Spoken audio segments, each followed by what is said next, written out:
upon our consideration. And I will share with you some type of incidents that we have been seeing lately. For example, I will show you in this slide the incidents reported by other organizations to us. For example, as you can see here, other organizations report to us that IPs involved, that IPs that belong to our region, or that are under our administration, are involved with mostly with phishing attacks, and then it comes malware and other security issues comes later. Now, sorry. Also, I would like to show you the incidents that we have handled by work. And also phishing is the most popular one, or the most reported type of incident that reported to us. And then comes email, all kind of email abuse, not only spam, but also people that says that someone has hacked their email account. But what we have seen, it's also, we can see that malware has been increasing steadily since last year, or since 2 years ago, more or less. But that is because of the ransomware. Ransomware, as you may know, is a malicious code used to encrypt the user information, and they demand a ransom to recover the key to decipher the information of the user. So what we recommend is not to pay the ransom. But if you don't have backups, sometimes it may be hard for the users to recover the information. So also, I would like to show you that the type of incidents, another type of incidents that are resources involved in distributed denial of services attacks, that are botnets affecting LAC region. And as we can see, more than the 50% of them is because of the IoT Mirai, and then comes the configure. So, what is the problem? The problem is that some users and also some administrators, they has improper security measures. For example, we can see a lot of weak passwords, and also the systems are not set up or configured with security measures. So the attackers can attack a vulnerability of those systems. Also, we saw a lack of knowledge of security measures by users, because sometimes users go to some link or download certain applications from malicious sites, and they become infected. And also we saw deficient understanding of the root cause of the distributed denial of services attacks, because, for example, IoT Mirai and Configure are a clear example of those problems, because, for example, IoT, the botnet of IoT Mirai exploits a lot of vulnerabilities of different devices that are connected to the internet without security measures. And also, for example, Configure exploits an old vulnerability of Windows system, operating systems. So maybe it's time that we have to start preventing these types of attacks, updating our systems. And also we saw that a lot of organizations don't implement the best practices. And also we have a lack of international laws that maybe we can use to collect information and to ask organizations to stand for those laws.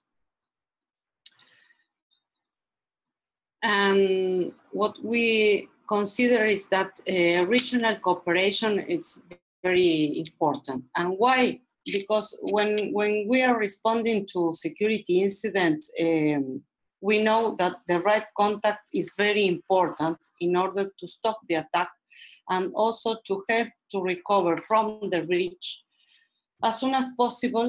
Nowadays, we have a big network of contacts because we have been working on security issues since 2014 in LACNIC. So now we have built a good network within the region and also with international organizations.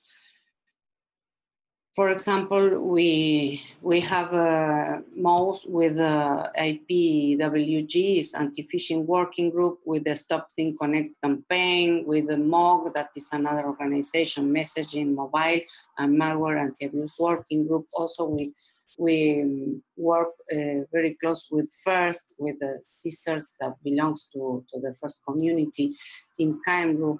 We also give trainings to our members about how to set up CSIRTs and security practical trainings. We go to the, we went, and we hope that we can go on doing that in the future. We'll go to the different countries and help the organizations and people to understand how to set up their own CSIRTs. And how can you report a security incident? Okay, we have the email, as you can see there, with info@lacnic.net, and also we have a web form. You can see that link. And also on our website, we have a region map of CSIRTs. You can select a country and you will get all the contacts of CSIRTs of that country that you maybe you may need to report a security incident. And we work every day to achieve a constant strengthening of a security, stable and open internet that is constantly evolving and is constantly demanding work and efforts and of both sides, or from the user side and also from the organization side, to do activities in order to maintain it secure.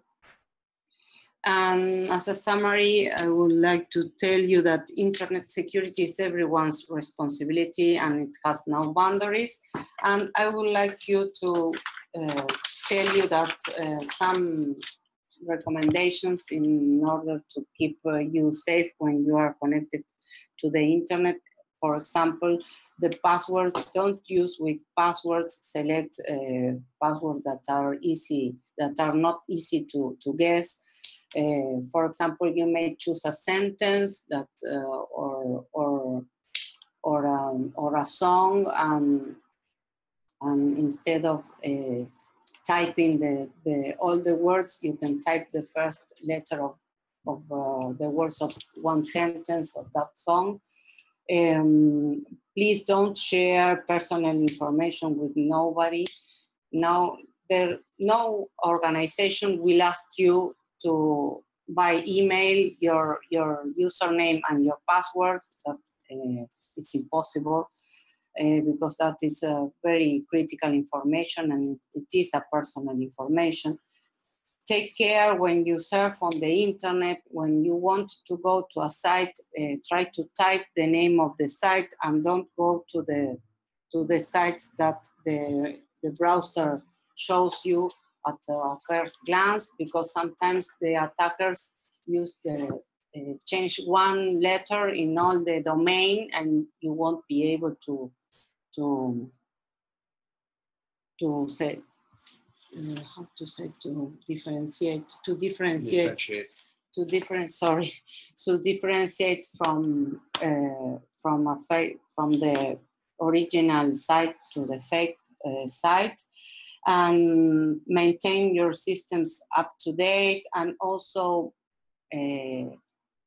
have your backups up to date. And from time to time, you have to test your backups if your backup systems are ready to recover the information from the point that you think that they can be able to do it.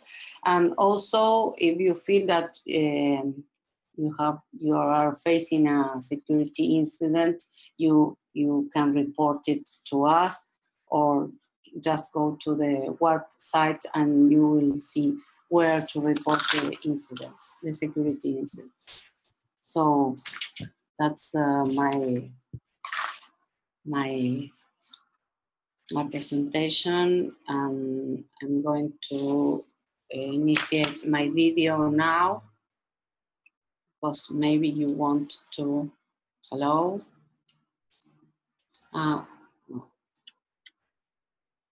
Can you see me now?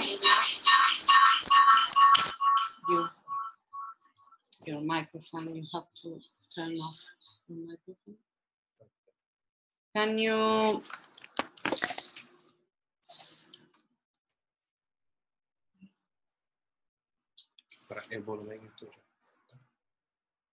This is my... All right, Miss Martinez. Good day. Hello. Hi, good day from St. Vincent and the Grenadines. We want to thank you very much for sharing that wonderful presentation. This time we're going to ask some of the folk here at the symposium if they have any questions for you. Any questions?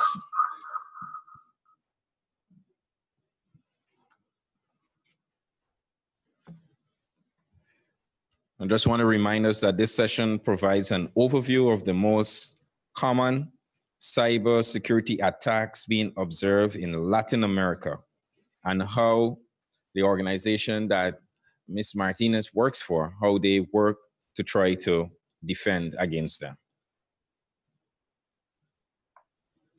So no questions? No questions. Thank you very much. All right, we have a question over there. Ms. Martinez. Yes. What's the best way to defend against ransomware, phishing attempts, and other forms of cybersecurity threats? Okay, you have to be careful when you, for example, if you receive an email and you don't know the origin of that email, you shouldn't open the attached file, because one of the major points of entrance of those type of attacks in an organization is through fake or malicious files that are attached to the emails. And also from a site that is malicious, sometimes you want to download certain free apps, and most of them have soft malicious software that may affect your computer. And the things are, for example, if you receive an email, to certain link, and they ask you for the information, you shouldn't write the information that they provide in order to, because they get your credentials and then they will use it for making frauds. And also you have, for example, your computer, and you can use an anti-malware and certain measures that you can use in order to prevent those malicious programs to come into your systems. Okay. Another question, for those of us that are interested in getting into the field of cybersecurity, what's the best path that we can take? Is it a degree program, a certification program, or something along that line? Sorry.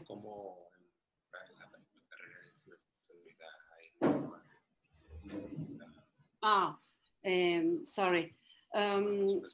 In certain universities, for example, in Uruguay, you have during the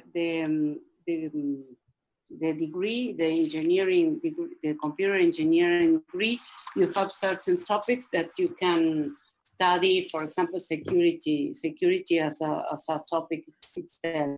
And also you may, after you get the graduation, you can study some master in certain universities. I know that there are certain courses that you can take them online.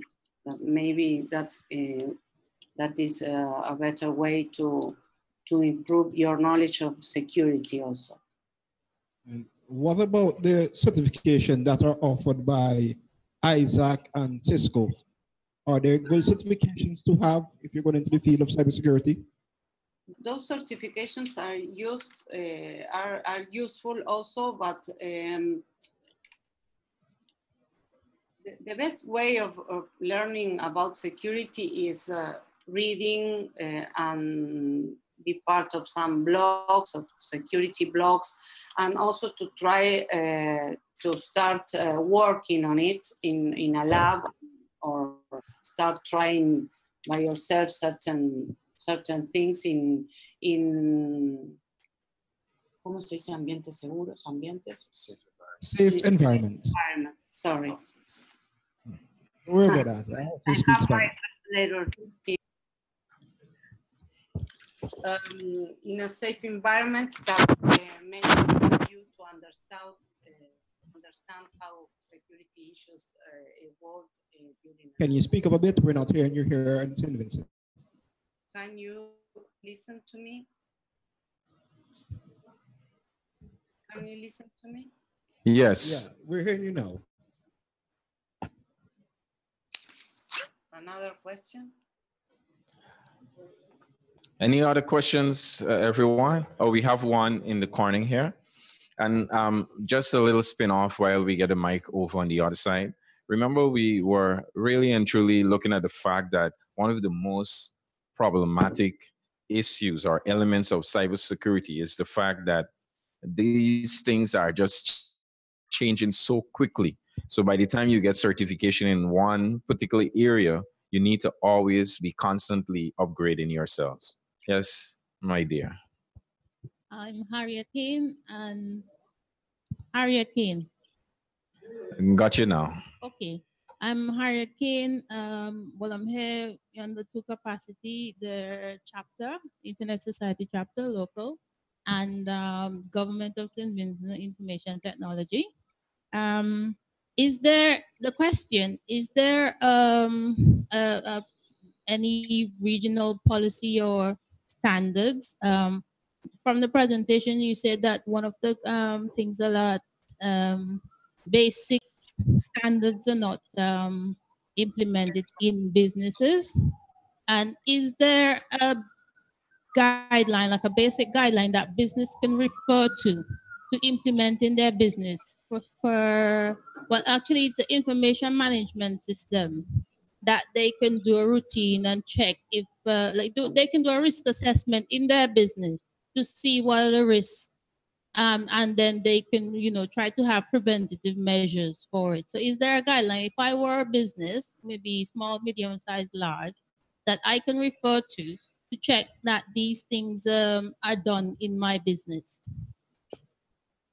Yes, you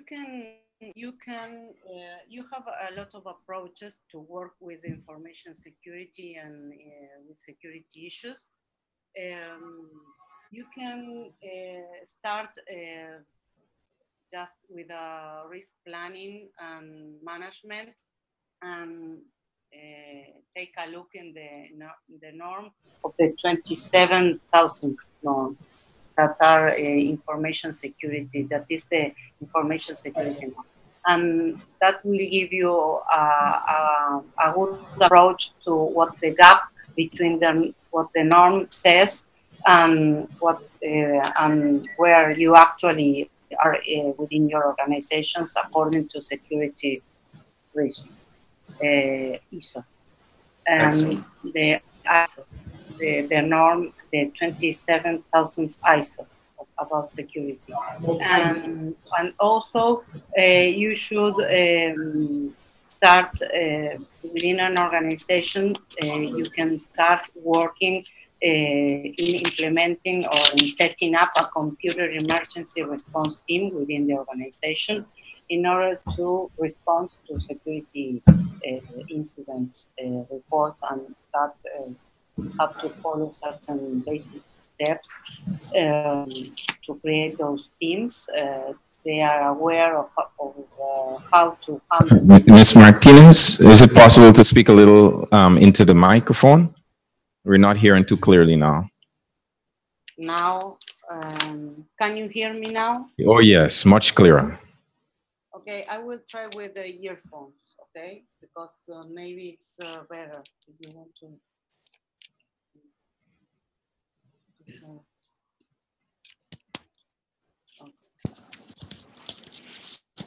Now, is it better? This is excellent. Thank you. Okay. Okay, we are sharing the earphone with Kevin. So as I was saying, or as I was telling you, I advise you to start working with the ISO 27000. That is the security information norm, and that will help you a lot in order to understand where you are. If the because the information is an asset and you have to protect it, and there are certain measures that you have to implement within your organizations in order to have your systems safe, or the safe the 10%, the 100% security doesn't exist, but you can go to an acceptable risk of security, talking about information security and information system security. All right, thank you very much. No, it's Any okay. other questions, or we have a follow-up on this side? And I'm very happy the way our discussions are going, because it really brings to light the fact that we need a lot more awareness in St. Vincent and the Grenadines and education. Yes, sir. Ms. Martinez, let's put a suppositional case. My institution is hacked by someone, and I have insurance that gives me, let's say, $1 million. Yeah. What? My institution. Yes, I understood the beginning, but if you have the end happens if My institution is hacked by yes, by someone, and I have a cybersecurity insurance policy that yes, gives me coverage of $1 million. What's yes. my next step from there? Why my next? Repeat the last questions again. What's my next step from there? Okay. If you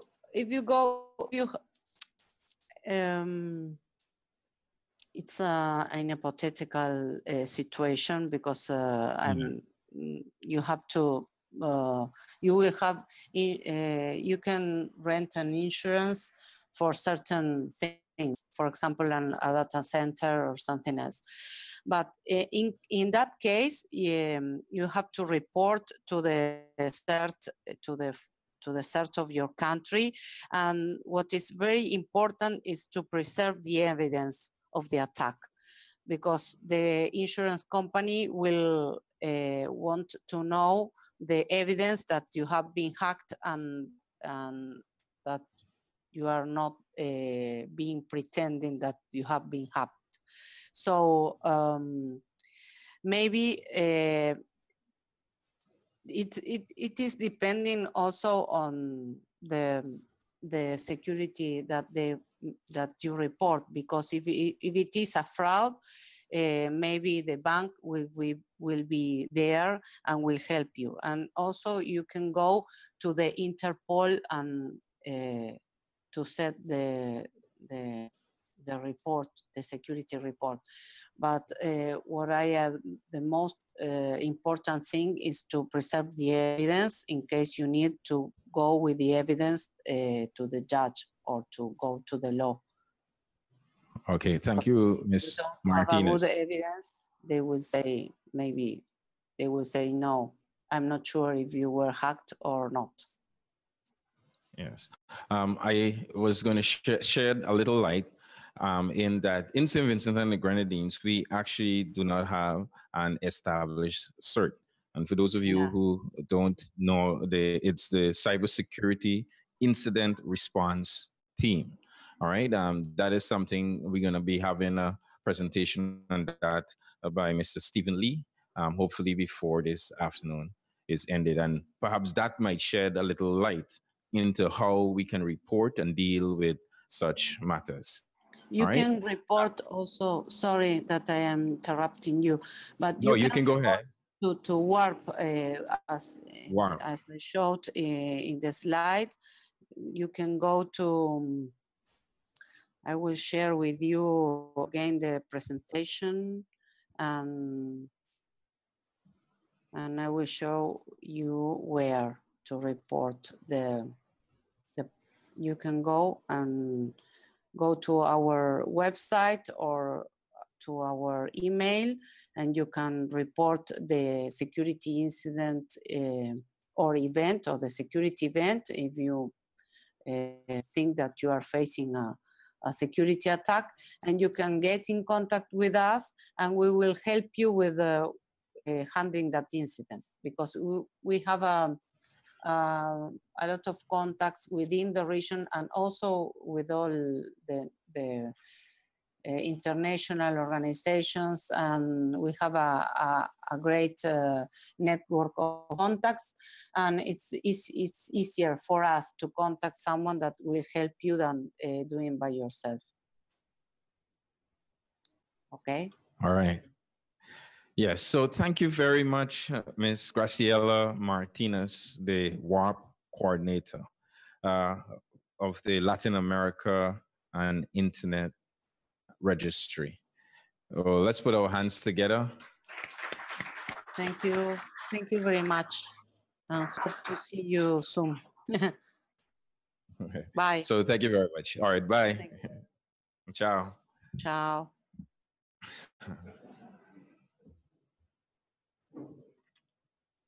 All right, so we want to quickly move into our next presentation that will be on DNS and Caribbean network security. Our presenter is a senior manager. Notice it says the Caribbean, I believe it's ICANN. And he's none other than Mr. Albert Daniels. He joined ICANN in 2013 and is a member of ICANN's Global Stakeholder Engagement Team. Albert's responsibility includes developing and executing the organization's strategic and tactical objectives in the region. Prior to working at ICANN, Albert served as an ITIS auditor and ICT consultant at Creative Technology Solutions Limited. Albert also served on numerous boards and has a broad internet technology related experience. He has attended many of the ICANN meetings, having been involved in the fellowship program, both as a fellow and a mentor. Albert is also fluent in English and conversational Spanish, French, Norwegian, and of course, French Creole, AKA Patois. Put your hands together for Albert Daniels. Thank you very much, Mr. Master of Ceremony. I've been keeping a very close eye on who's in the audience, and I have some questions for you. I noticed someone just went off into that direction, and now he's coming back because he's going to be putting up his hand to answer one of the questions that I'm going to ask you. In preparing to come and speak to you today after I got Roxanne's invitation, I wanted to make sure that I was preparing myself properly by understanding the audience that I had in front of me. I think I should have a PowerPoint presentation. Is it there? So my first question to you is, how many of you are part of the new Internet Society chapter? Just let me see by a show of hands. Okay. So you are the voice of the end user. You are the voice of the community. By a show of hands, how many of you are from internet service providers? I know the answer, but I have to ask the question anyway. Okay, let me count the hands. 0. 0. And it's important that we understand what's going on in this room. So we have representatives of the users here. How many of you in the room right now are from regulators? 1, 2. Okay, y'all let Apollo off easily. Okay, so we have end users, we have the regulator. Are there any of you in the room from financial institutions? Yeah, don't be afraid, put those hands up. I know who you are. So put up your hands. Financial institutions are in the room. So I go back to the members of the Internet Society. You have a critical role to play in your local environment. Not only do you pay attention to issues that affect yourselves as individuals, but you also have the obligation to speak on behalf of the community. I'm going to be talking about security that has a component that relates to ISPs. They're not in the room. It will be your job to bring the message to them on behalf of the community. If nobody from the regulator was here, I would also have told you that it'll be your job to go to the regulator and tell them, look, you need to talk to the ISPs. When I give this DNS sec talk, the ISPs don't like me much because pretty much what I do is I mobilize you, the end user, to run after the ISPs and tell them to get their act in order. Fortunately, we have 2 financial institutions in the room. I send you after the financial institutions as well so that they can also get their house in order. So I'm happy that we have at least 2 in the room. So is the clicker working? Oh, I have to turn it on. Yeah, that would help, right? Okay, so just quickly 2 slides about ICANN. The acronym ICANN stands for the Internet Corporation for Assigned Names and Numbers. And I want to think that we are perhaps like a good referee in a football match.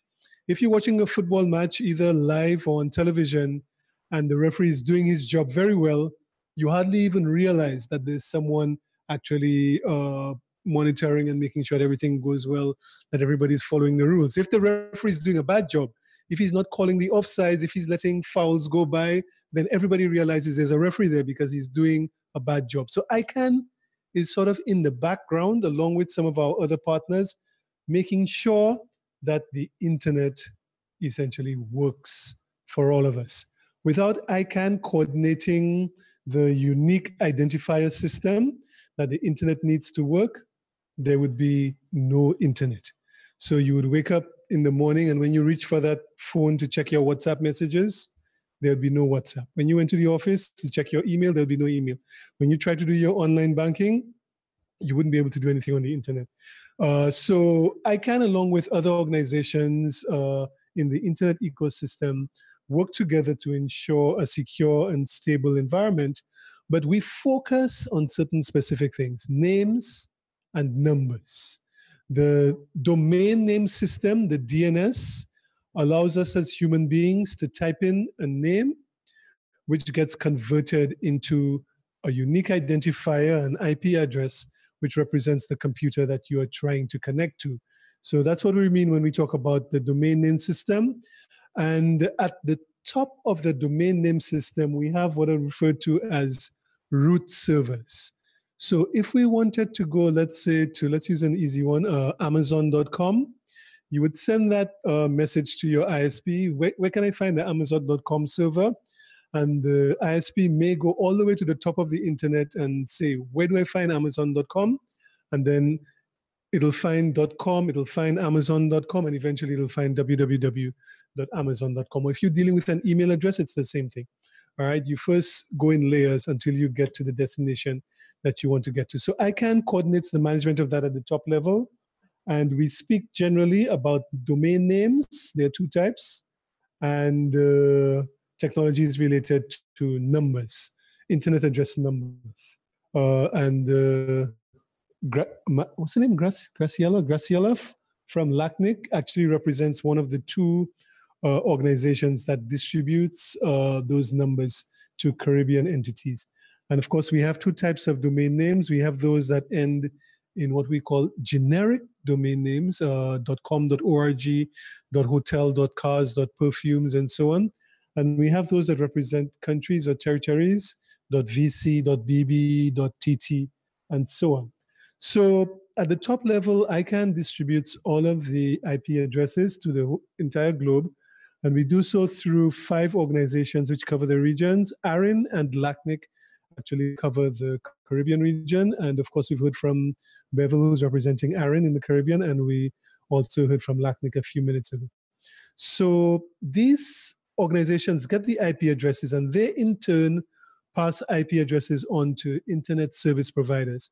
And then each of you at the end user level would get an IP address assigned to your device, your computer, your cell phone, your servers, and so on. So that's just how the process actually works. So in very simple terms, ICANN manages the names and numbers that allow the internet to work. Now, this internet thing, is it important to us? We saw some stats this morning, and I have more stats to throw at you. The amount of data, I didn't even know there was a word like zettabytes, but the amount of data that we are storing and transferring over the internet is growing exponentially. When it comes to the internet being of importance to businesses, here are some quick stats. In terms of gross domestic product globally, we are seeing that 30% of that is represented by trade. Does the internet have an impact on trade? Yes, it does, a very, very huge impact. Similarly, does the internet grow business? Yes, it does. And this is an interesting statistics, because normally when you speak about internet, you think about technology businesses, you think about the web developers, the app developers, and so on. But what this McKinsey study has indicated is that 75% of the benefit of internet to businesses is not to technology businesses, but rather to traditional businesses. So when we talk about the internet being important to business, it's not just important to the programmers and web developers and internet marketers, it's important to traditional businesses. And of course, if you want to grow your business and grow your economy, you need to meet more people, reach more people. And internet allows countries, especially like the smaller territories of the Caribbean, to reach much larger audiences. And of course, we saw a slide from Shannon. In our day-to-day lives, the internet is playing an important part. Facebook, Twitter, Instagram, YouTube, and all of the rest of it. So I heard last week, John Curran from ARIN say that we are using this technology every day in our social lives and for important things in business. But little do we realize that this technology that we live on now was never really designed to be used in the way that we are using it. And as a result, what's happening is that it started off as an experiment. That experiment literally escaped into the wild. And all of a sudden, we started basing our lives on it. We started basing our business on it.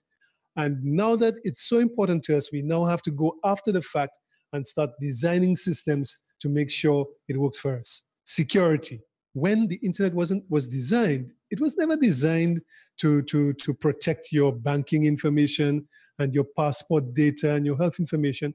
It was designed to try to see if there was a way that two guys at two universities could exchange information on projects that everybody had the details to. So security was never a big thing, but now that we have taken this experiment and started using it for everything important in our lives, we have to start considering security measures. So DNSSEC is one of those new measures that has been recently designed to help make the domain name system a little more secure than it was originally. Remember that domain name system is simply a system that allows us to type in domain names and then converts those domain names into the IP addresses which are assigned to each of your devices, computers, cell phones, and so on. So we call it in short DNSSEC. Does anybody recognize this website? Does anybody recognize this website? Put up your hands, all those who know this website very well. Okay. Anybody here has a bank account? Show of hands. Anybody here does online banking? Okay. How many of you do online banking with this particular institution? Some of you. How many of you do online banking with the Bank of Nova Scotia? Some of you. And I presume the rest of you do online banking with FCIB? Yeah, I see some heads nodding. So all of you somehow, somewhere do your mobile banking. When you use your computer to do your mobile banking, what do you type in if you want to go to the Bank of St. Vincent? Do you type in 67.220.106.219? Anybody who types that, put up your hand. Let me see. No, you type in the domain name, bosvg.com, and you rely on the domain name system, the DNS, to be honest and direct you to the appropriate website. The same with Scotiabank, the same with FCIB. And in addition to online financial transactions, there are many other systems that we use on a regular basis. We heard about, health systems going online. When you want to go to your health system, what are you going to do? You're going to type in a web address. We use Facebook all the time. We use Amazon. There are passport systems. We all search on Google. Some of us buy things on eBay. And in each of the cases, we depend on the domain name system that is operating in the background to take what we have typed, convert it into an IP address, and send us to the correct place. But what is the problem? The problem is that computers have gotten so much faster that the crackers, hackers, black hats, bad guys have found ways to intercept that communication between you and your bank, the communication between your ISP and the domain name server. And instead of, your ISP sending you back information that takes you to your bank's website, you end up with what is referred to as a man-in-the-middle attack. I want to get to Shannon's Island. So I put out a message on the internet, how do I get to Shannon's Island? And my friend here from, Argyle Airport realizes, well, I don't really want Albert to go to Shannon's Island. So before I get the accurate response of where I should be going, I get his response, which is incorrect, and I end up at the wrong place. And this has financial implication. In one of the biggest cyber criminal takedowns in history, there was a $14 million, at least $14 million that they know of, impact on different companies where 4 million machines globally were affected in 100 countries by this kind of man-in-the-middle attack. You wanted to go to one website, the DNS was hacked, and you ended up going somewhere else. So we need to understand how the system is supposed to work, to understand how the hackers can break in, and then to understand why it's important that we implement DNSSEC at different levels. So typically, this is what happens when we want to go to a bank's website. You have your internet service provider, which we can refer to as a DNS resolver, and then you have some domain name servers. So typically, we say we want to get to a bank's website, bosvg.com. And we type that into our browser, and that request goes to the ISP. And we ask the ISP, how do I get to Bank of St. Vincent? And the ISP says, well, I don't know, but I hear that there's this thing called root servers, and maybe they might know. So the request goes from the DNS server, from the DNS resolver, which is your ISP, to the DNS servers. The DNS server says, yeah, I think I know how to get to that particular bank. You need to go to the IP address 1.2.3.4. And this information goes to your ISP. The ISP in turn sends that information back to you. You can get to your bank by going to 1.2.3.4. And the next stage is for your browser to go to that website, goes to that website, your server login page comes back for your bank, And what do you do when you see your bank's login page? You type in your username and password, yeah? So you type that username and password into your bank's website, you get back, to your account. If you like me, you see how broke you are. If you like Shannon, you see how many millions of dollars you have in the bank. See, we get at each other when we had the mic, all right? So this is how the DNS is supposed to work. And the ISPs, they try to give you a better service. Is that true here in St. Vincent? Because in St. Lucia, the ISPs don't always try to give you a better service. But here in St. Vincent, they always try to give you a better service. Is that true? Anyway, let's move along. But the ISP does something called caching. So once they have gotten a piece of information, in other words, the bank's IP address, they keep that information so that the next person who wants to get to that same bank doesn't have to wait for the request to go all the way to the root of the internet and come back. So the next person tries to go to that bank, and immediately the ISP says you go to 1.2.3.4. So again, you go to the web server, you put in your username and password, you get your data. Dun, dun, dun, dun. Here enters the bad guy, the hacker. So you don't know there's a hacker in the mix. You try to get to your bank, you go to your ISP. The ISP goes to the root of the internet to ask for the information. But before the authentic server is able to come back with the accurate information, in comes the hacker. And the hacker says that, you want to go to Bank of St. Vincent? Okay, I know how to get there. The website address for Bank of St. Vincent is 5.6.7.8. That information goes to your ISP. Your ISP sends that information to the end user. What do? Well, in fact, even before you do anything, eventually, after the hacker has given the information, the proper answer actually comes back. But since the ISP has already gotten an answer, it drops any further information. So it just keeps the information that it got at first. So you go to 5.6.7.8. And where does that take you? Takes you to the hacker's website. What does the hacker's website look like? Exactly like your bank's website. Okay, so nothing seems to be wrong. You send in your username and password. You get a login page, the hacker's web page. What do? You type in your username and password, and then you get an error. The hacker sends you back an error message. You typed the wrong password. You're not even thinking twice about this. You said, oh, maybe I typed an I instead of an E, or I didn't have the whole number, fat fingers or something. And then the hacker directs you to your bank's website, 1.2.3.4. But in the meantime, the hacker has harvested your login credentials. And just when you think it couldn't get any worse, remember those ISPs, they're providing very good service. They are caching the data. They've gotten the information about how to get to your bank, 5.6.7.8.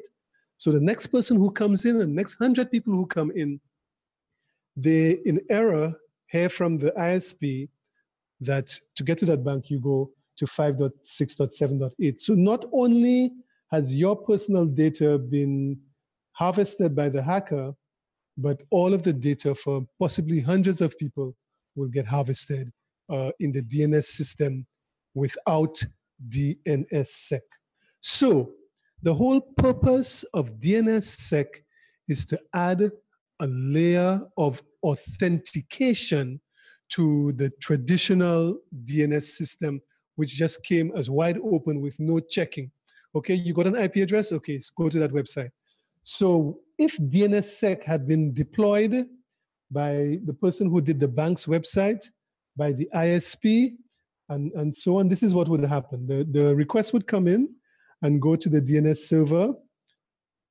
The hacker would try to give a false address, but the ISP had deployed DNSSEC, and if the ISP was allowing DNSSEC traffic to pass, the ISP would check that IP address.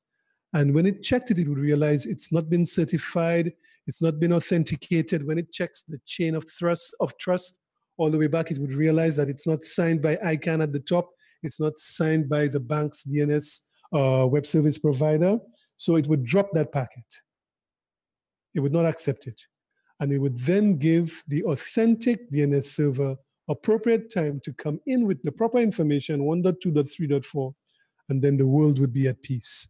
You would get to your bank's website, you type in your data, and your data would not be compromised. So in very simple terms, this is how DNSSEC technologies can add a layer of security to your online transactions. And when I say online transactions, I am not just speaking about online financial transactions.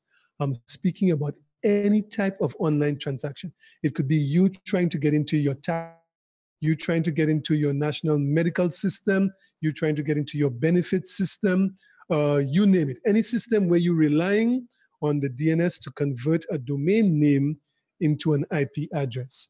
But for the DNS system to work, the DNSSEC system to work, one second,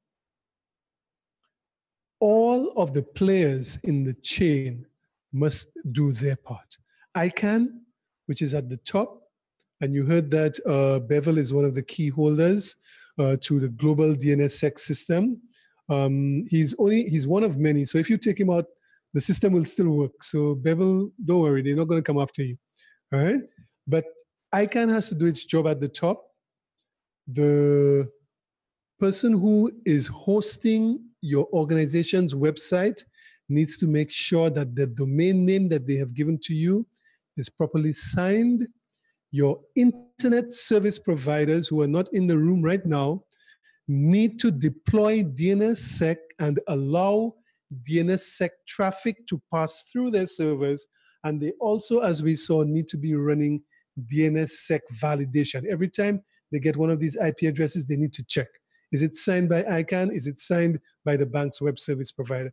If they don't do that, ICANN can do as much as it wants. The system will not work. And this is why, I really wanted to see the ISPs in the room. And this is why you in the Internet Society understand this message a little bit better and take the message to them. I am an end user. I want to have more secure financial transactions here in St. Vincent, whether it be with the Bank of St. Vincent, with First Caribbean, with Scotiabank, or with the Cooperative Bank, who I hear is planning to come on stream with online banking sometime in the near future. Regardless of who I do the banking with, I want it to utilize security extensions that make it more secure. So you as an ISP, you need to deploy this thing. So you ask a question, have you deployed DNSSEC? And if they have not deployed it, let them tell you why they have not deployed it. And then you speak to your regulator. Regulator, I think that maybe we should, put something in place to protect our citizens and ensure that technologies to make the internet more secure, which are available, are actually deployed. So Vincent, who is one of the fathers of the internet, you heard from Shannon earlier today, he described DNSSEC as one of the biggest security upgrades to internet infrastructure that has occurred in over 20 years. But what happens when we talk about DNSSEC? You get FUD. Does anybody know what FUD stands for? Fear, uncertainty, and doubt. You talk to your ISP and they say, well, we don't really know about this thing, and we haven't really deployed it and so on. So we're not too sure how it's going to affect your service. Or you talk to an IT manager at Argyle Airport and you tell him, well, I think you should be, deploying DNSSEC, for all of the passport information that you have. And then he feels this will be too much work for you. So he says, well, I'm really not sure whether I have enough resources to deploy this kind of thing. All right, sorry, I just wanted to put you on the spot. So you get a lot of that, but I'm happy to tell you that organizations like the Internet Society have programs like the Deploy 360, which give all kinds of guidance, all kinds of case studies and steps that you can follow. I think you can just Google Deploy 360, or Shannon can say the exact website address, and you can get lots of information on how to go about deploying DNSSEC within your organization. So who should be deploying DNSSEC? Companies, enterprises, operators of top-level domains, the generic ones as well as the country code ones. Your internet service providers should be deploying DNSSEC, and your hosting providers should be also deploying DNSSEC. So that essentially is the message, that DNSSEC is an important technology if you are ever going to be typing a domain name into a browser, which is all the time, or even if you are using an app, or even if you are using email, when you send people emails, the email goes to an address that ends in a domain name. That domain name also needs to be converted. So if you're using domain names and the internet, really DNSSEC should be deployed if you want to have that additional level of security. Just in 30 seconds to talk about the KSK rollover. Remember I said that ICANN itself signs the key at the top of the root, and the time has come for that key to be changed. And that key is going to be changing pretty soon, early in 2018. And if you're an ISP that has deployed DNSSEC, you just need to know that there's certain things that you need to do to ensure that the system continues to work as it should. Which one? This one? Yeah. So like I mentioned, Bevel is with ARIN, one of those regional internet registries that distributes those IP addresses across the globe. And in the case of ARIN and LACNIC, they distribute to the Caribbean. The other thing that you should be asking your ISP about is IPv6. Anybody, show of hands. Anybody here knows the issue of IPv6 and IPv4? Just let me see, show of hands, who all understand. So guys, we've been doing our work well. Shannon, Bevel, Stephen, because we've been preaching this message, convert from IPv4 to IPv6. Why? Because IPv4 addresses have run out. The new internet is the internet of IPv6.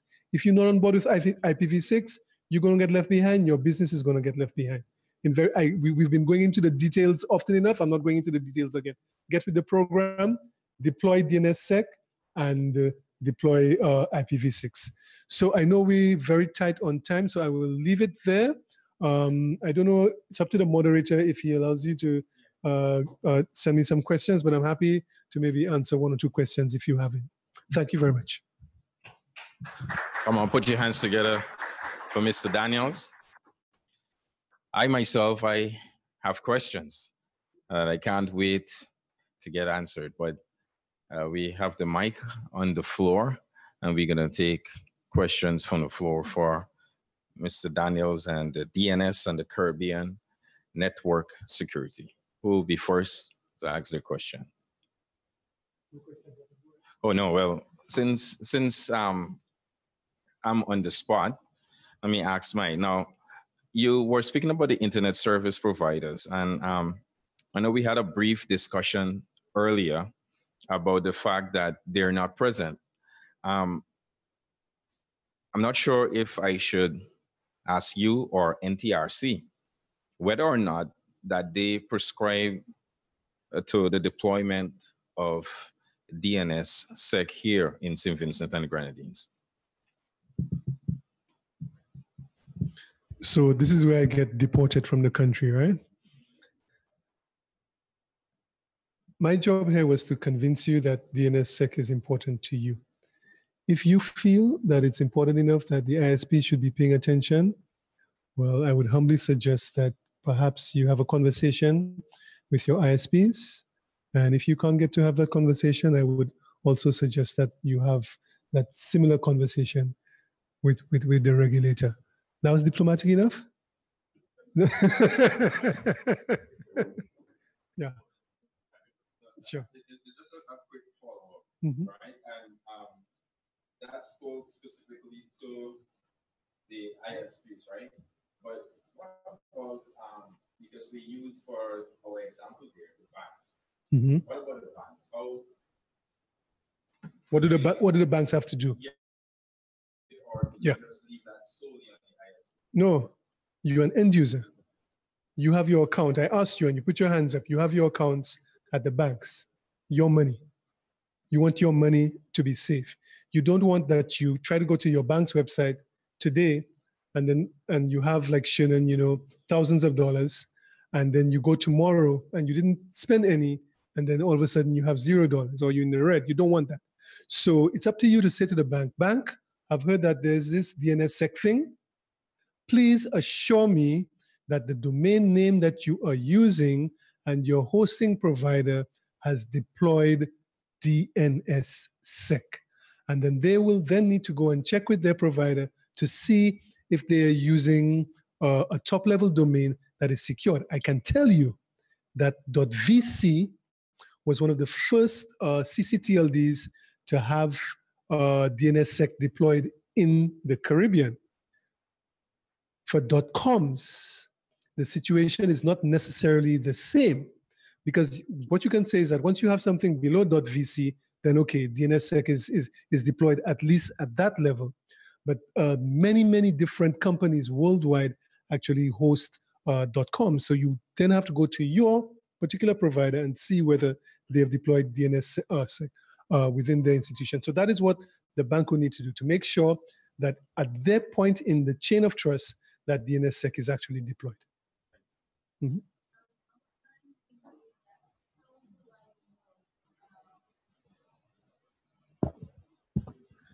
How do I know what the ISP have to know whether they're deployed it or not? Okay. Because I mean, when you're saying ask them, I want to know how. I right now I don't know what they have at all, and I'm thinking I ought to know at this point. And I want to know, how do I know what they have, and how do I verify that what they have?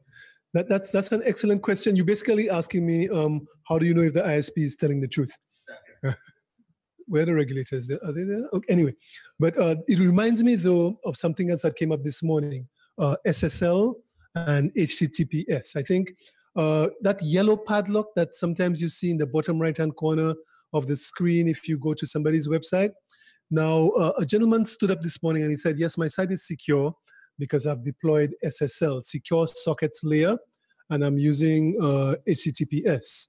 And the truth of the matter is just seeing that yellow padlock does not in itself indicate that you are in a secure situation.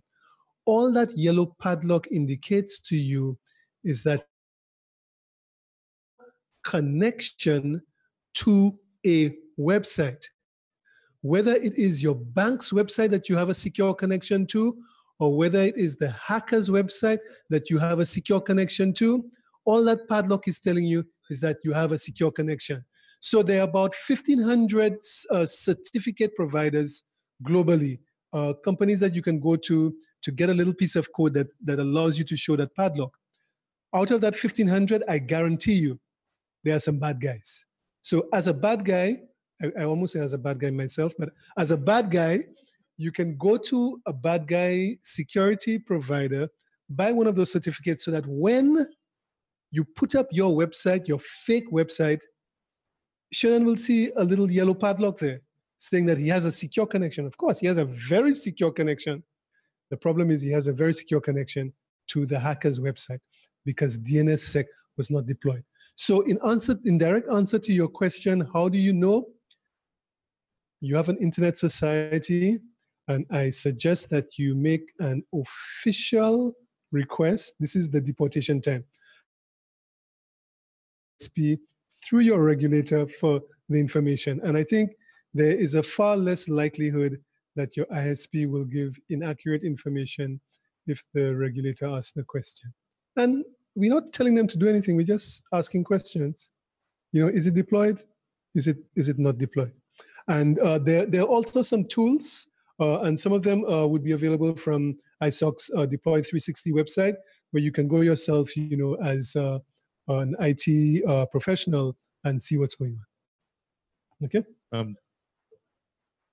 Deploy 360. You remember the actual? Yeah, you can just Google deploy DPLOY 360. Just a quick question. Is it possible for web browsers to employ DNSSEC? Yeah. Okay. So there are different jobs to be done at different stages of the chain of trust. ICANN has to sign the root.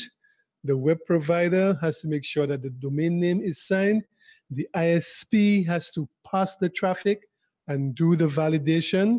And then there are different technologies that can be integrated into your web browser, where you can have some indication as to whether or not the DNSSEC traffic is passing. And we know also that not all browsers are created equal.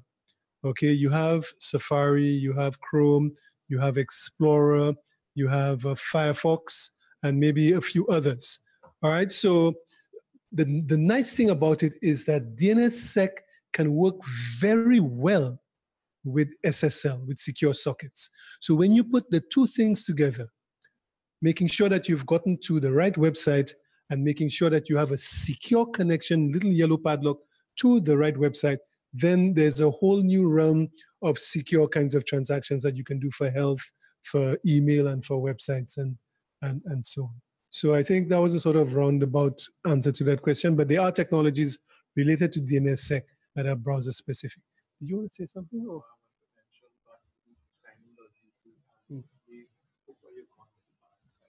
Mm-hmm.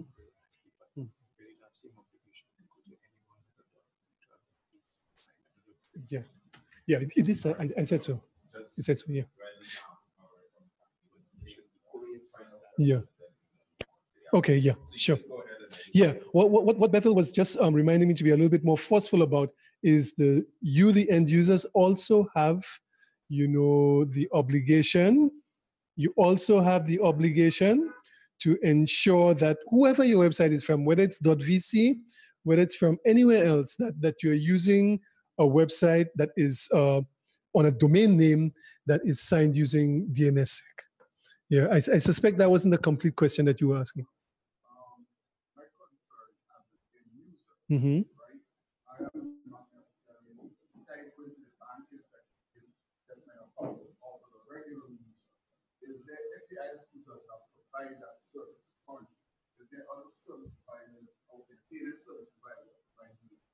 Okay, so DNSSEC it's different to the actual DNS service. We know with the DNS service, if you don't like the DNS server that your ISP is using, I mean, you can choose another one. It's different to that. There's a whole chain of trust. Everybody has to do something. Because imagine that ICANN did what it was supposed to do, the bank's web provider did what it's supposed to do, but the ISP is not actually allowing DNSSEC traffic to pass and not doing the validation.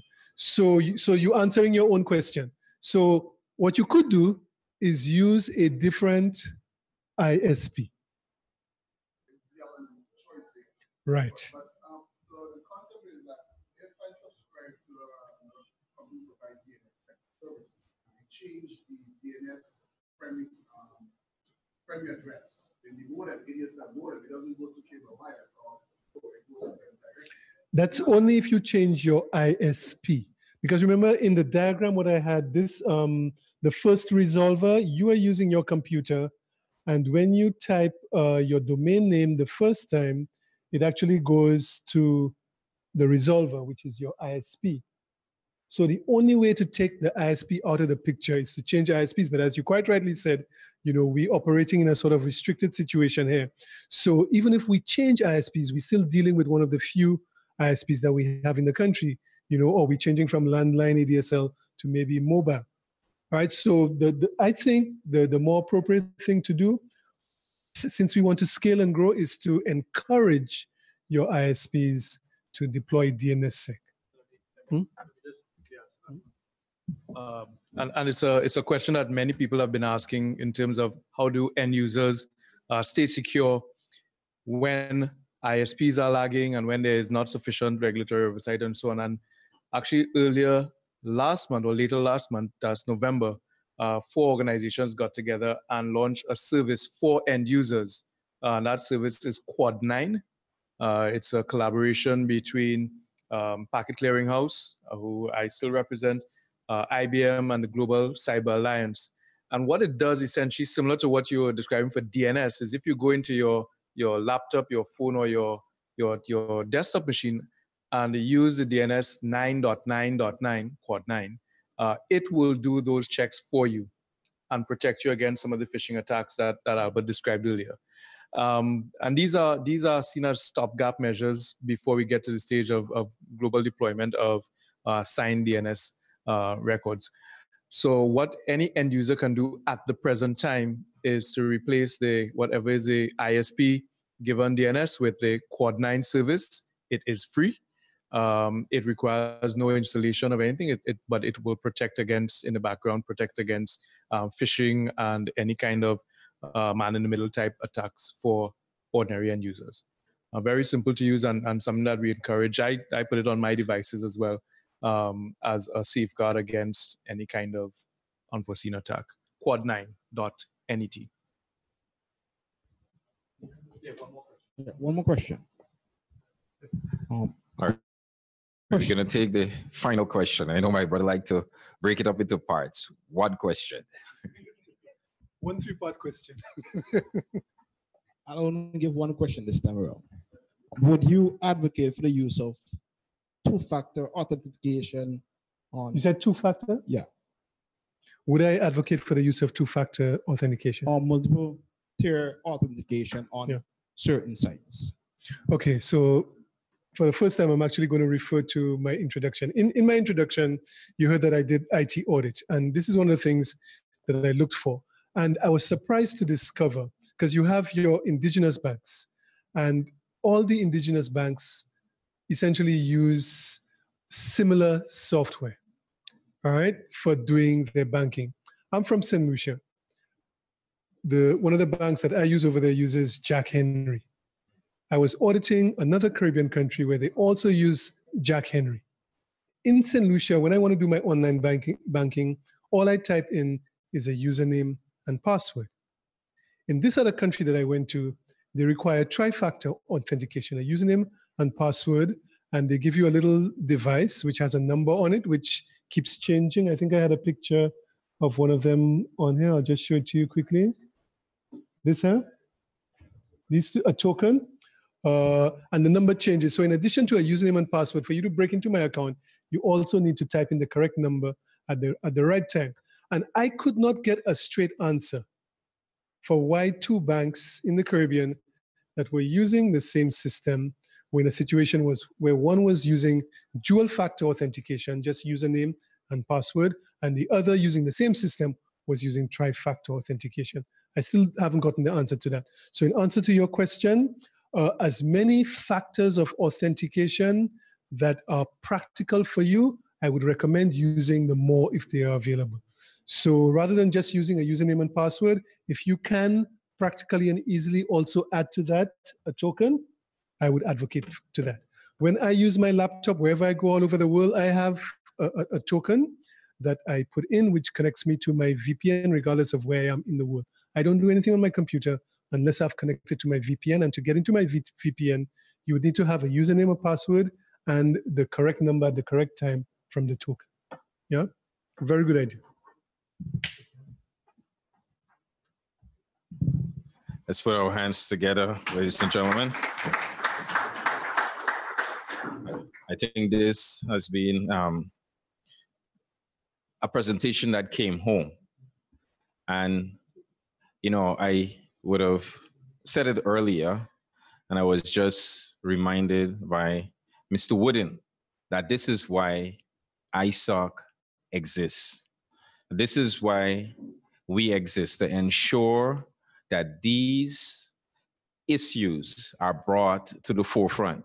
You notice who are the ones leading this particular charge in the cyber security? We know that the government would have had debated in Parliament the issue of law for this area, but who is going to regulate it?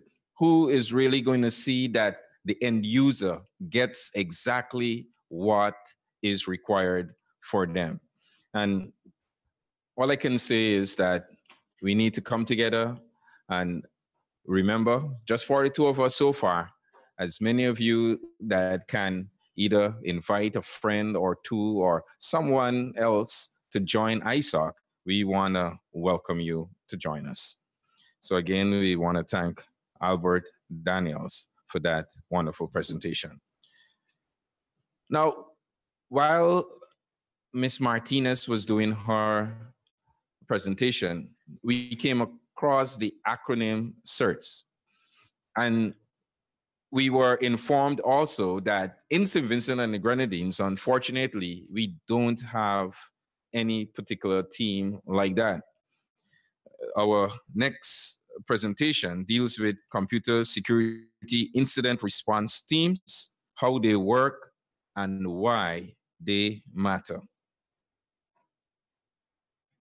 And our presenter is the CEO of Architects Inc., a program director at CARB North, Mr. Stephen Lee. Mr. Lee is the Chief Executive Officer of Architect Inc., a US-based technology services firm. He has over 20 years experience in the information and communication technologies industry. Before joining Architects, Mr. Lee served in senior executive positions at technology companies in Jamaica and the United States, with responsibility for design, development, deployment, and servicing of networks and software system for mid to large size corporations. He has extensive experience consulting on internet infrastructure, cybersecurity, and software engineering for corporations in the Caribbean, United Kingdom, United States, Canada, and Europe.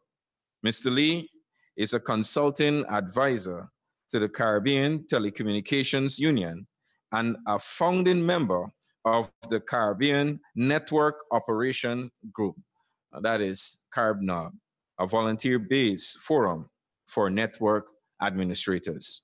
This is going to be a very interesting presentation. Ladies and gentlemen, put your hands together as we invite Mr. Lee to take the floor. All right, thank you.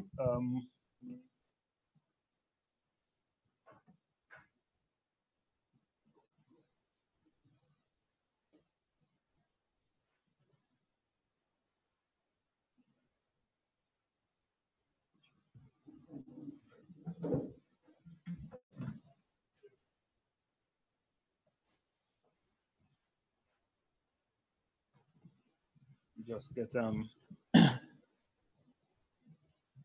my PowerPoint going.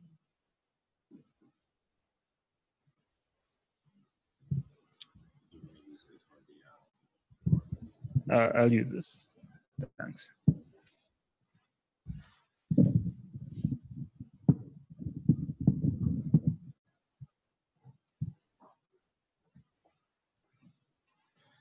All right. Afternoon, everyone. Going to talk to us about CSERTs and what they are, how they work, why they matter. As was just indicated, when we spoke earlier this morning, we indicated that there's no no CSERT operating inside of St. Vincent and Grenadines, even though it's been discussed and it's been on the table for a while. In fact, around most of the Caribbean region, there's been outreach and even training and so on. I was sitting next to Caswell and Duncan this morning, and the first time I met him was actually in 2009 at an OAS training event in Brazil, where we were both there, being trained in cybersecurity issues, incident response. That whole meeting started a discussion with other Caribbean representatives about having national certs and a Caribbean-wide cert. So this is something which has been discussed for almost 10 years now inside of the region, with different countries acting on their own and making different levels of advance. In particular, Trinidad and Suriname, a couple of the Caribbean nations have moved ahead and have well-established certs. So we're going to be drilling more into this tomorrow and see exactly how the process works and practical steps to establishing it.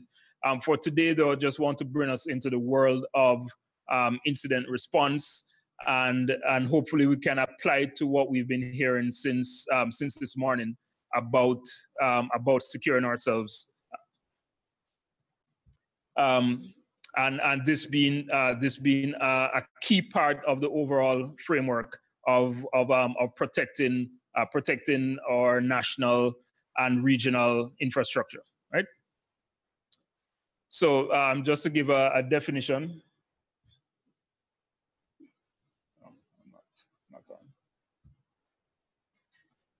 All right, so formal definition, CSIRT, so it's actually an acronym for Computer Security Incident Response Team.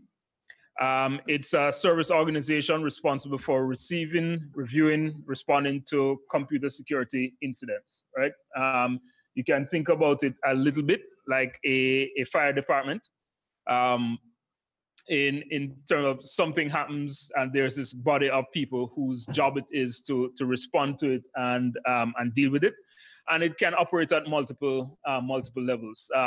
They can be within a corporate context, which would be more aligned with an IT department, or it can be national, regional. There are some CERT operations which actually have international responsibility.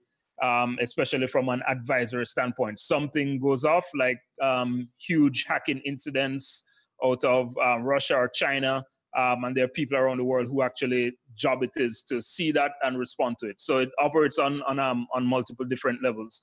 But think about it as a group whose job it is to respond to security incidents. There are a couple of different terms for it. So we say CSIRT. You'll also see CERT and CERC and IRC and IRT and so on. These are all different acronyms for essentially the same thing. And we don't want to, don't get too tied up over the actual terminology. They all talking about the same thing.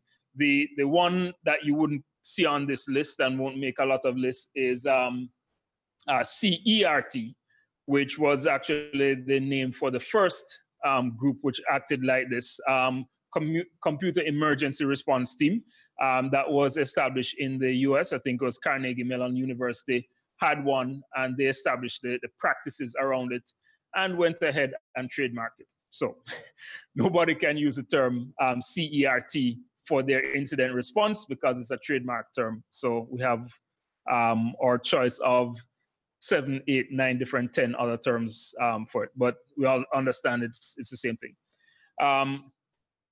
Just to define what we talk about here when we say an incident, real or suspected event with respect to computer security systems or networks. And you can think about it. We use terms like hacking and phishing and compromised password and so on. Those are the incidents that we're talking about.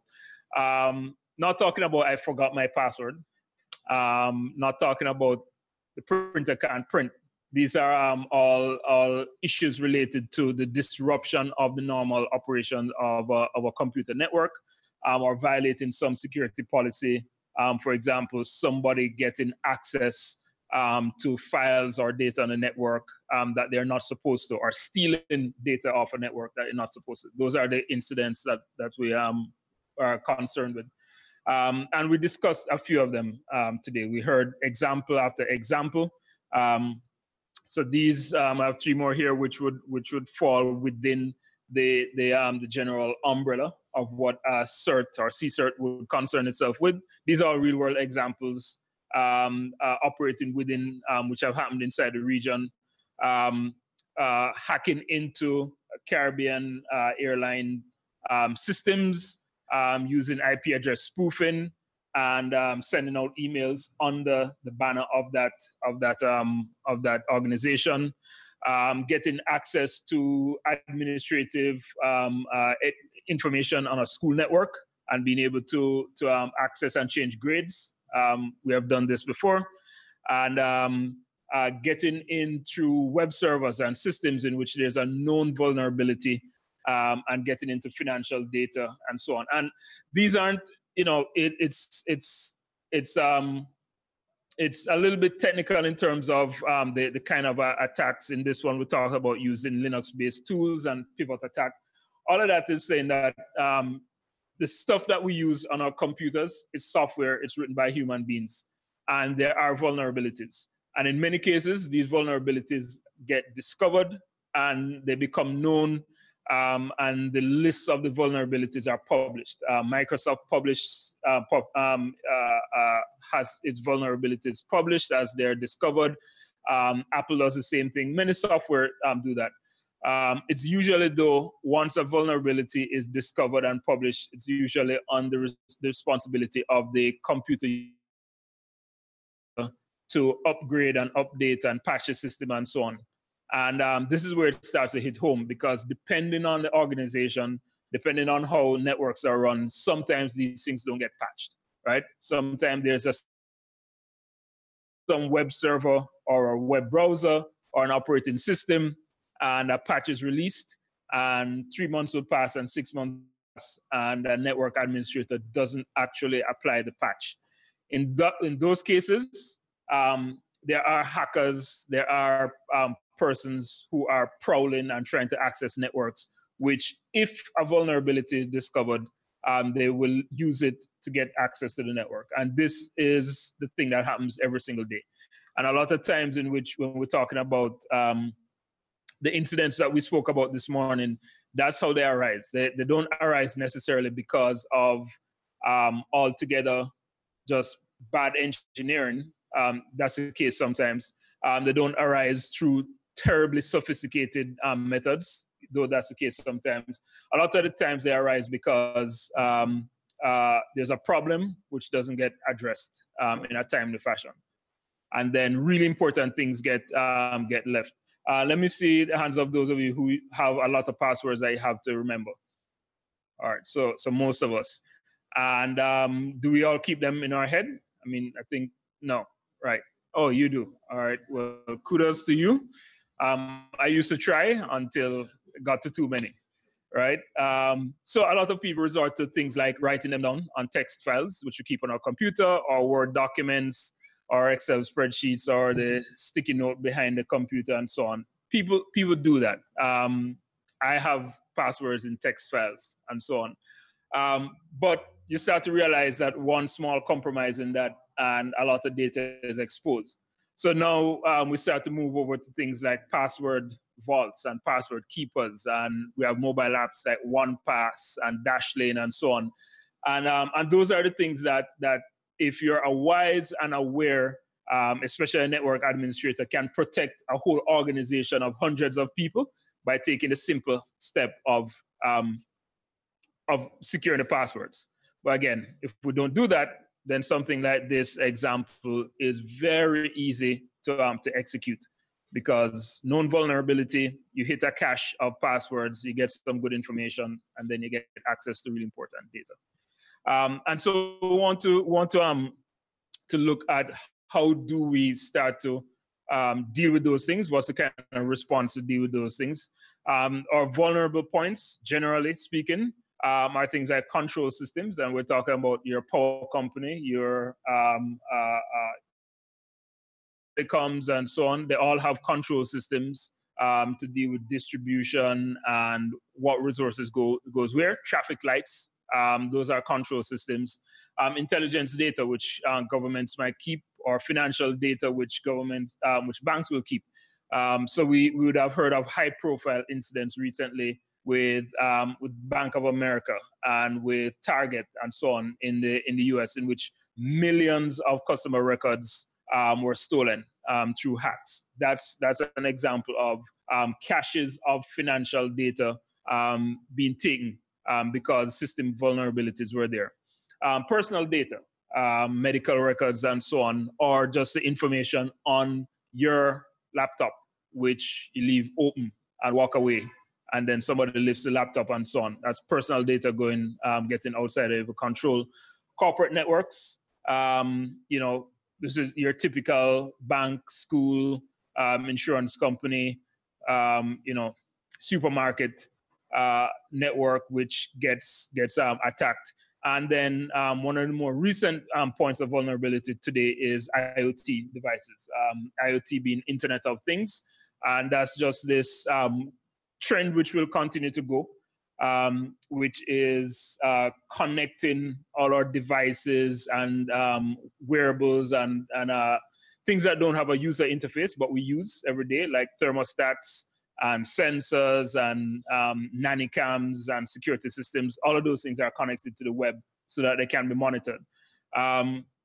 really convenient, as we heard this morning. As the internet explodes, we get more and more convenience. The downside to that is once it's connected to the internet, it's connected to the internet and therefore becomes a potential point of vulnerability. And in many cases, in some of the largest hacks in recent times, things like default passwords weren't changed on our little Wi-Fi devices and so on. And so how many have ever kind of walked around and seen a wireless access point advertising Linksys? Anybody seen Linksys? So Linksys is one of the easiest ones because Linksys's default password is admin, right? So username admin, password admin, and anybody, in my opinion, and I usually have some success with this, if I see a wireless access point called Linksys that's been advertising, I'm thinking you didn't change anything. You bought it and you plugged it in. If you didn't change that, then most likely username and password is admin. And so I've been able to get Wi-Fi many places. So IoT devices and so on are huge points of vulnerability.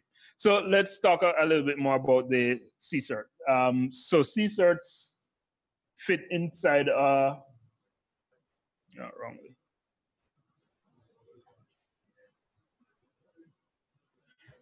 CSIRTs fit within a wider national cybersecurity framework. And this is something, again, we've discussed this in the Caribbean. So I'm hoping that coming out of the symposium, we can have some strong movement towards that in St. Vincent. And as you see, the incident response CSIRT is just one of other pieces of the pie. You generally need to have this really works best and only works if there's part of a wider strategy that involves other actors. It's not something that a bunch of technical guys or gals can just get up and say, hey, we're a CSIRT. I mean, that works and that's nice, but it's very limited in what it can do because most likely they're only going to be allowed to protect the things which are under their direct control. A CSIRT is there to actually give wide scale, wide protection for critical infrastructure. And if we're talking about control systems, then you're talking about a national network or things which are outside the scope of any one single network, which means we want to coordinate security response to things which probably touch multiple departments across a government or multiple industries and so on. And so the scope of a CSIRT is usually at that level. And it's usually coordinated with law enforcement, with government, with regulators, with network operators, as well as civil society. So it's part of a wider security framework. And tomorrow we're going to drill into this aspect of it. The actual operations of the CSIRT, and you know, in a very basic way, let me just say what it is actually is when something happens, a group of people are alerted, and that group of persons operates as a coordination and response organ to deal with it. And that might be reaching out to other technical persons in law enforcement. It might be alerting some defense mechanism, putting monitoring and tracking in place. It's a whole bunch of things that you have to do. Just like when a fire breaks out, there are different responses, getting on the scene, getting water going, getting people, evacuating persons, setting up a fire break. All of these things are different parts of a response to a single incident. In the same way, the CSIRT now jumps into action and coordinates a bunch of things. So it could be in that Brazil meeting when the participants were being encouraged to think about getting a CSIRT going, and people were concerned about, hey, this sounds like it's going to be expensive. You know, the encouragement was given. Listen, it can be as simple as 3 persons and a fax machine, right?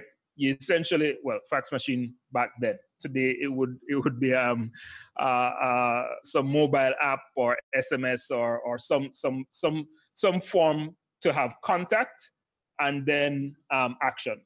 right? So CSIRT acts as a point of contact and a point of mobilization and a place in which collaboration would now spin out from that and touch various organs and so on. The response is generally in two different directions. A reactive response in which it's incident handling, like I said, putting out the fire, responding to that, that new hack that we saw, or it can be proactive. And this is actually where we want to spend a lot more time, if possible. You want to have a lot more proactive activity, such as training, such as hardening networks, doing penetration testing, cannot sleep a lot better at night if you know I've hit my network as hard as I can, had external independent persons try to do the same, and it was not found to be vulnerable. Those are things that you we want to do. Documentation of what's there, developing security programs, and so on. These are different things that a CSIRT would do. And we want to look inside of a room like this or inside of a place of stakeholders and start to coordinate persons to say who can offer this service, who inside of this can start to deal with pen testing, who inside of this can start to go across our various institutions and coordinate the documentation of vulnerable points, points of contact, IP addresses, those kind of things. And even though this might sound like a mouthful of things, there are actual frameworks and processes that like we here could actually follow a systematic way of getting to this, and we'll talk about that tomorrow. So kind of winding up there, just these are looking at classification of different types of CSIRTs. You have internal, which would be all within an organization, or you might have a CSIRT with national scope. You have some which coordinate other certs, like one of the more well-known ones would be US CERT. You have some that do analysis only. You have some which are companies like Symantec and Microsoft, and companies inside of that space, some of your firewall vendors, Cisco, they would actually coordinate and collaborate together. And then you have pure commercial providers who you put them on a retainer and they become that external incident response provider. So these are just different ways in which CSIRTs can be assembled. But the idea that we want to have is this idea of assembling a dedicated group of people who this is part of what they do. And then finally, stakeholders inside of establishing a CSIRT. These are different groups that would have to coordinate and talk together. Governments, definitely, because a big aspect of this is actually law enforcement. A big aspect of this is a legal dimension of when I see an incident that is troubling, disturbing, being able to classify that not as just an inconvenience, but actually classifying it as the breaking of law, breaking of some rules, that there are actually punitive measures that can be taken, and responses which are backed by legal structures. Civil society, the technical industry, the security apparatus. One of the reasons why you'll find OAS and ITU and various organizations like that intent on this is because CSIRT and cybersecurity activity is closely linked to clamping down on cybercrime. And that, of course, as we heard this morning, has a lot to do with money laundering, organized crime, terrorism, all of these things, which there's an interest in that from a different place, from a more national security place. But because of where computer technology lives inside of the world today, having CSIRTs and cybercrime defense now becomes very important to the security apparatus, defense apparatus, government apparatus in a lot of places. Supporting systems for this, legal, as I said, huge education component. the social component in terms of training the population, how to deal with things that happen, technology, leveraging the right technology, not just firewalls, but also what Albert spoke about earlier with multi-factor authentication. Those things help to harden our systems, and of course, a network of trust. And that is just straight relationships between technology practitioners and providers. The fact that an engineer at company A is comfortable to talk with an engineer at company B about something which appears to be emanating from their network. Those kind of things are really, really important. And sometimes we don't have the right response because of hostility or just lack of collaboration between different actors. So I see a hacking attack coming to me from your IP, from one of your IP addresses. A very bad way to handle that is to just shut you down, block you, and have a more hostile response. Good way to handle that: pick up the phone, talk to the other person. Hey, I see this thing happening. It's on your network. Can you help me? And do something to resolve it. Because most times, network operators also don't want issues coming out of their network, in as much as we don't want it hitting our network. And so there has to be a greater trust and a greater movement towards collaboration. And that's something that inside of the Caribbean region we have been working on that for a number of years, but we still have to work on that, especially with national certs talking to each other and coordinating together. So that is just our quick introduction on CSerts, and hopefully I have some time for some questions. Anything that I can clarify or came to mind that I want to clarify before we jump deeper into this tomorrow. Okay, let's put our hands together for Mr. Lee. And I'll ask him not to leave. Who will ask the first questions?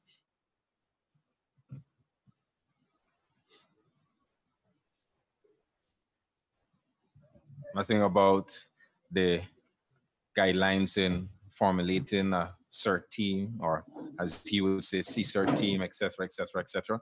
Oh, I see Mr. Osepa's hand, and we're going to take a question from him. Okay, Stephen, I've seen a lot of governments are focusing a lot on CSERT, while their, let me call it, networks are widely open. So what would you suggest is the right approach? Focus more, let's say, to address local challenges and then focus on a CSERT, or what would you advise is the right approach? Okay. All right. I'm try to give a semi-politically correct answer or something. So, I mean, governments and government ministers and so on, people like to have policies and grand plans and strategic visions and stuff like that. I think it's a lot easier to say we have a national cybersecurity strategy to roll out a CSERT by the year, choose a number, and so on. It's really easy for politicians to do that. And I think that accounts for why we hear so much of it. Interestingly, we've been hearing a lot of it for about 10 years plus inside the Caribbean region now. And the conversations sound to be the same for over those 10 years. There has been some movement. I can't remember the exact names. Conducted a number of assessments in the region and have helped a number of governments actually stand up CSERTs and so on. But as Shernan indicated, having the label and having a program and having a policy isn't the same as having a secure network and having a proper incident response system. And my own feeling on that, I account that less towards the government and more towards the technical community and people who are willing to do their jobs with a very high degree of excellence. So I believe in that a lot in terms of simple things like I may not be getting a whole lot of funding for my IT department or for the things that I need to do here or to buy the latest firewall, right? But I can implement really good practices with the one server that I have to maintain proper password security, have a lot of network health, change things in the time that they should be changed, patch and all that. And it comes down to some really, really, really practical things like not having crazy policies concerning passwords and the fact that people want to use 4 and 5 letter passwords and you just say, no, we're not going to do that. And it doesn't have to be done in a hostile way, but in a firm way that keeps the networks and the infrastructure and so on, to the extent that we can control it, safe. So I think a lot of what we see across the Caribbean is, again, it's not PC for the engineers and so on, but there's a lot of slackness in terms of just network operations and management, which is a completely separate issue from whether or not there's a CCERT and Mr. wants to talk about a new strategy or whatever. I, as a network operator and a practitioner, should be maintaining a certain amount of network health on my network. And I'm going to look for opportunities like this and Caribnog meetings or whatever to come into contact with and relationship with some other network operator in some other country and so on. And then, talk to the guy via Gmail or something over time and so on. These are like simple things that don't cost money to do. But if we have the relationship and we have the collaboration and so on, then when an incident comes up, I have somebody that I can bounce things off. We've been Caribnog meeting to Caribnog meeting to Caribnog meeting, and this is something that Bevel mentioned this morning. There's this constant thing, I have this problem. My network is the worst. My government is the worst. We don't do this, we don't do that. And it's like, you're at a meeting with like 20 other people saying exactly the same thing. Well, how about you make some contact and decide not to do it again in your own context and so on. And simply relating and developing that human network and sharing the best practices. Like for real, when I have to do something tomorrow, email that guy that I met and ask, because Shernan said the same thing today. Somebody's asking Shernan for advice and Shernan said, well, talk to Stephen, like for real. Just talk to the person. And I get those emails and I talk back to people with emails and we collaborate and so on over time. Those things will strengthen networks a whole lot faster than a new CCERT program. Then when the CCERT program is announced, if it ever gets announced and gets funded and so on, you have people who are in place and are able to move on it, right? So different levels of response to it. And I think that we can do a lot more by taking ourselves seriously and acting in the context that we can act and stop waiting for another invitation, another meeting.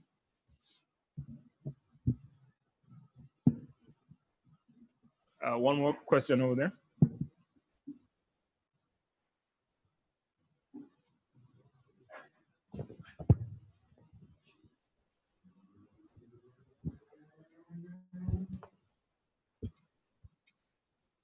That being said, as a young IT professional, I recently graduated last year and came back home. And when you talk to the persons, veterans in the industry, and sometimes you propose different chain of thought or different mindset, the response that we normally get. So, okay, yeah, we know that, we're doing that. Something's already implemented. And then you see incidents of cyber hacks and different things. It gets to the media and then you hear nothing was done, nothing is being done. Sometimes when you get into a department, you're the youngest, you're the newest one there, and you may be doing some research, might be doing some collaboration, and you ask to implement something. look to implement something, you get shut down. So how can you fix that? That's a human problem. It's hard to fix that. I couldn't give you an answer here to fix that. In your position as well, and I'm not prescribing that anyone should do this and all that, but I did my projects anyway.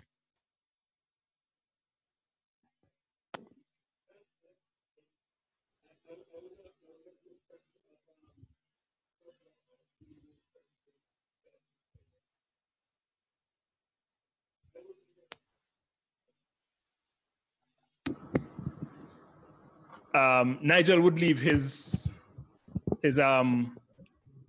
console open from time to time, and once he's out of the room, I'd just make myself a domain admin so that I could get done what I needed to get done, and then he would find out and change it back, and then next month I'd change it back, and so on. And he knew I was doing it, but it wasn't according to policy. My point there being, those are human issues, and you're always gonna have that fight, and you might never be able to budge the needle in your current context or your current department.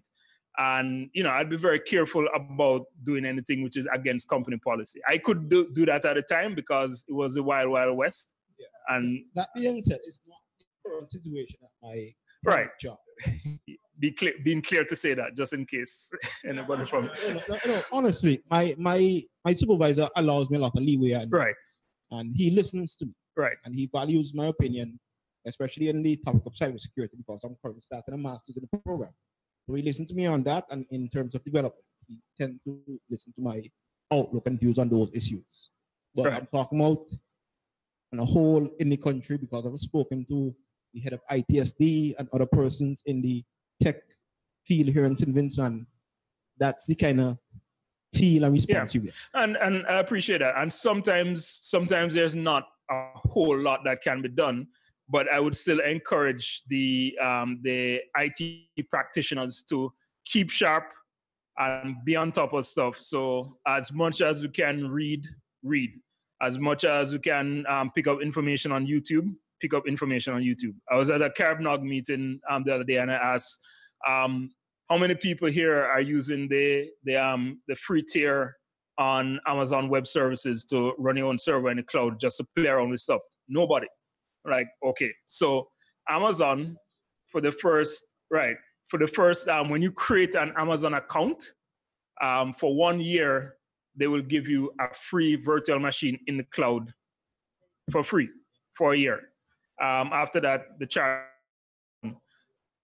And the cost of that is what? A free email address from Gmail. So you create an account, go AWS, you create a VM, and for a year, train yourself in something, put on Kali Linux, play around, do some pen testing against your own network, and stuff like that. But there you have a resource that you can learn something with. And the point I'm making here is, my supervisor might be a bit backward, my government might not be implementing this and that, but as the engineer, I'm making myself ready, making myself useful, and it will come out in conversations. When there's a difference in the conversation you're having with somebody who all the time feels disempowered and they can't do anything, that conversation has a particular frequency, versus somebody who feels, I know I could help if I only got a chance. And in fact, you might shut me down here from 9 to 5, but from 5 p.m. until 9 a.m. the next morning, I'm doing some stuff. That it changes the environment subtly, and we can move in that direction. So I'm not solving your problem, but I'm saying there's some things that we can do to move the needle, which over time I think will make a difference. Thanks. All right, let's put our hands together for Mr. Lee. Well, we're almost at the end. We've come to that moment where we would depart to come back tomorrow. But just before But just before we go, I'm going to invite the president of ISOC, St. Vincent and Grenadines, to come to do something very special. Miss Roxanne John.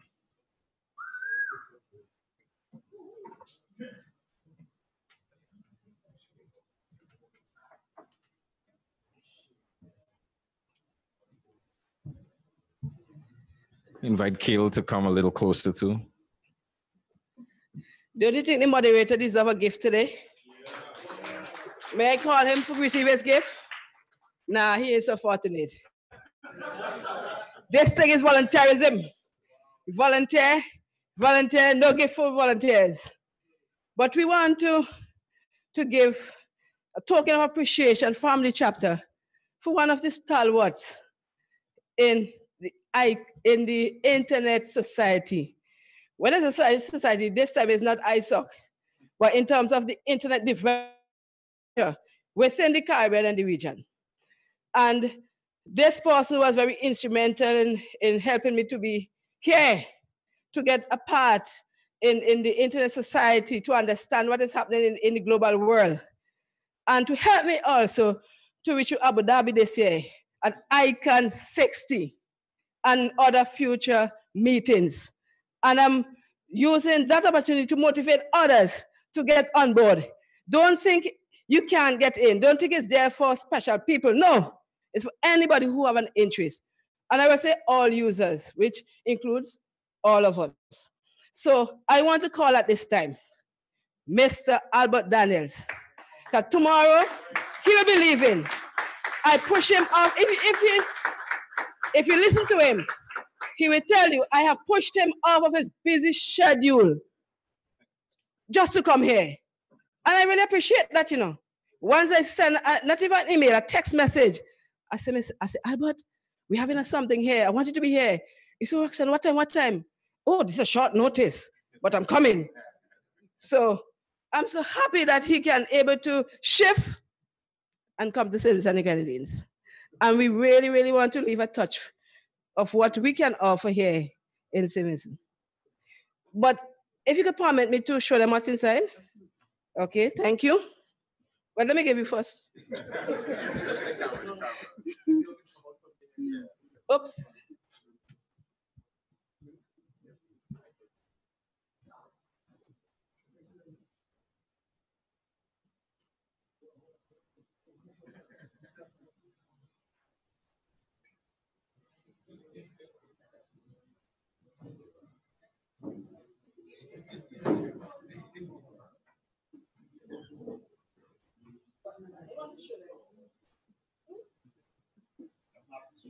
We have here, this is for us to receive one of our chapter t-shirts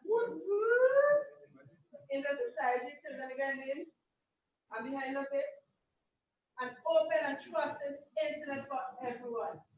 Really for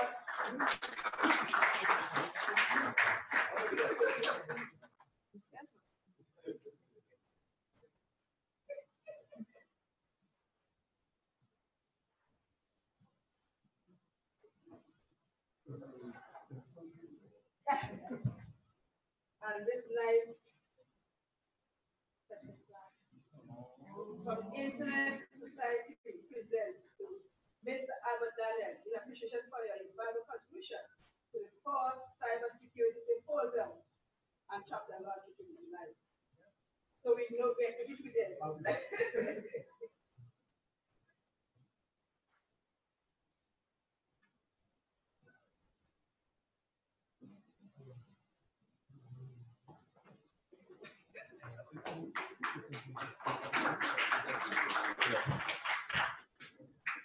Well, you know, I was really caught off guard with this because as Bevel and Stephen and Shannon would tell you, we all just do what we do.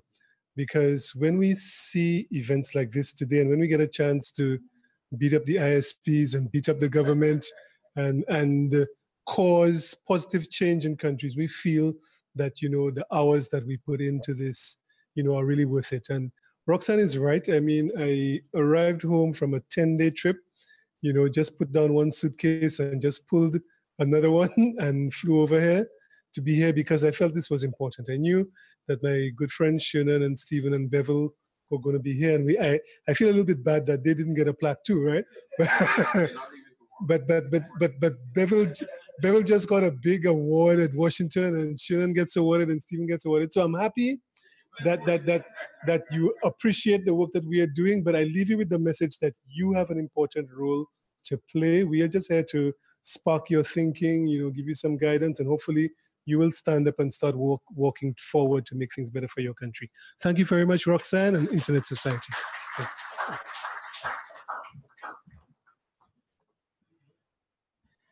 An article I read in September was entitled, "Cybersecurity Specialists Shortages Could Leave Australia Vulnerable to Attacks."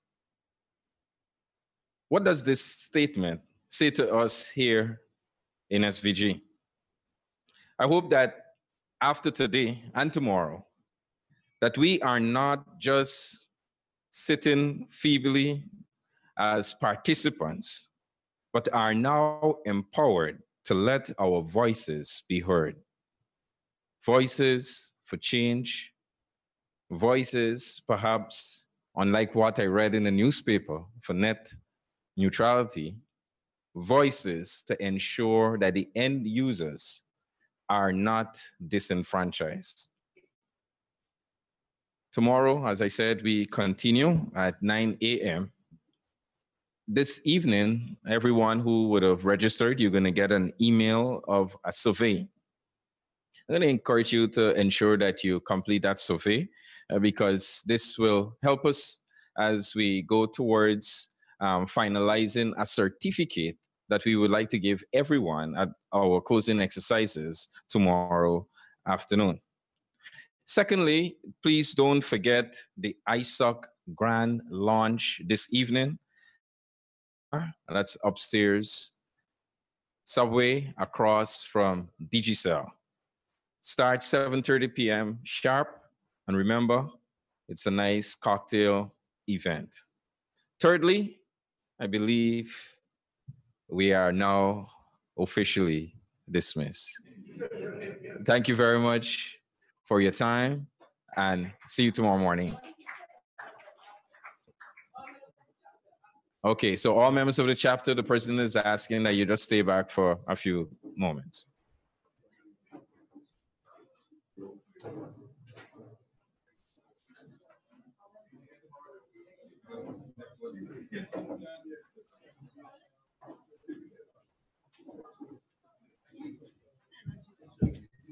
You